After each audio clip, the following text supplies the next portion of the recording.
Have you ever thought about how you want to spend the final moments of your life? Now, as we near the end of Luke's Gospel in chapter 21, Jesus knew what was coming. Right? The cross was just hours away. His time was short. And he was in his final moments of freedom before his suffering and death. And how did he want to spend those final moments? Gathered with his disciples around a table for a meal. Now, this was no ordinary meal, right? It was the Jewish Passover, Israel's oldest remembrance of rescue. But Jesus took that old tradition and he filled it with new meaning in what we call the Lord's Supper, or maybe you call it communion or the Eucharist.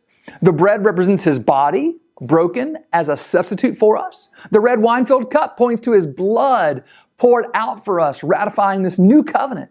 Not an animal sacrifice, but Christ himself. Now, beloved, this substitutionary sacrifice, it's not some theological footnote. It's the heartbeat of the gospel. Jesus took the seat we deserved at the table of God's judgment so we could take the seat we don't deserve at the table of his grace. And every time we celebrate the Lord's Supper, we remember this. Jesus said, "Do this in remembrance of me."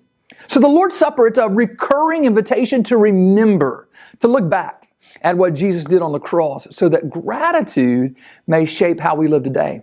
You see, every time the bread is broken and the cup is filled and passed, we declare, Christ did this for you. He took your place, your punishment, and secured everlasting grace for you.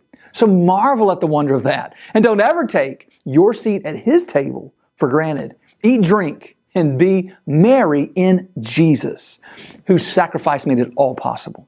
Change begins in you.